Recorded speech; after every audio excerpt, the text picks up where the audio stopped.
Hello friends, welcome to my channel. तो आप देख रहे हो सिमी का चैनल और यहाँ हम जाने वाले हैं रिंग सेरेमनी में।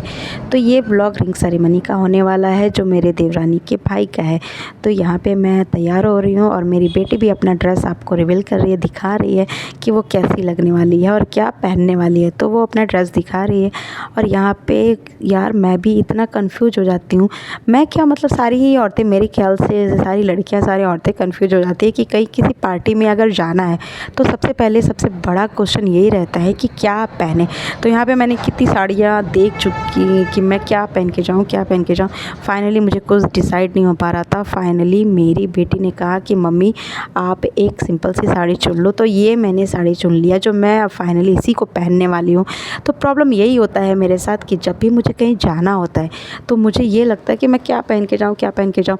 पहले मैं डिसाइड करके रख ही नहीं पाती हूँ और उस टाइम डिसाइड करती हूँ तो आधा एक घंटा तो ऐसे ही निकल जाता है और जिससे मेरे हस्बैंड बड़ा गुस्सा ही हो जाता है।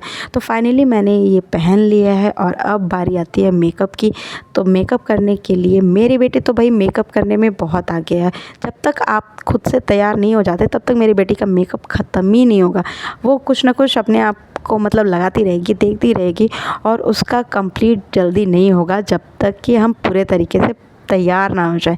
तो वो डिस्टर्ब भी करती रहती है बीच बीच में और इसलिए कुछ टाइम मेरा वैसे ही चला जाता है। गुस्सा भी हो जाती है और फिर मान भी जाती है और फिर जब तक उसका मेकअप नहीं हो जाता तब तक वो पड़ी रहती है वहीं पे। तो फाइनली मेरा भी मेकअप वेकअप जो भी है हो गया था सिंपल सा।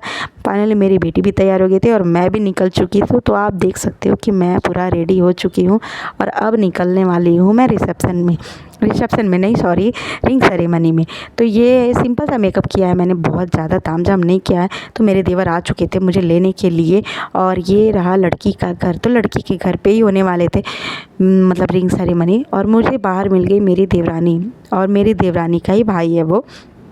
तो यहाँ पे वो पहले मुझे ही मिल गई तो मैं बाहर ही खड़ी थी और ये दोनों उनकी मामियाँ हैं। तो मैंने सोचा कि यहीं पे थोड़ा सा बात कर ले, फिर अंदर जाएंगे। फिर अंदर आए तो देखा कि कुछ रिचुअल तो हो ही चुके थे, रिंग सेरेमनी ऑलरेडी हो चुका था और मतलब कुछ और रस्म बाकी थे।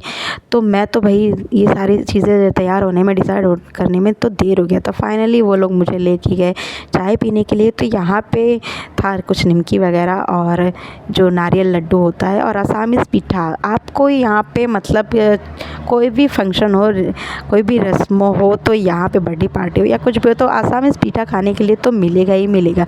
तो आप देख सकते हो कि यहाँ पे मैंने वो चाय वाय पी के हम लोग बैठ गए और दुल्हन जो है, रिंग सेरेमनी तो हो चुकी थी, मैं काफ़ी लेट हो चुकी थी और यहाँ पे दुल्हन जो है वो सबका पैर छू रही थी। तो वो हमारा भी पैर छूने आई। मैंने कहा नहीं नहीं भाई, मेरा पैर मत छुओ और जाओ बड़े लोगों का आशीर्वाद ले लो। वैसे तो मैं भी मतलब मेरे देवरानी का जो भाई है उससे बड़ी हूँ पर पैर नहीं छूने दिया मैंने।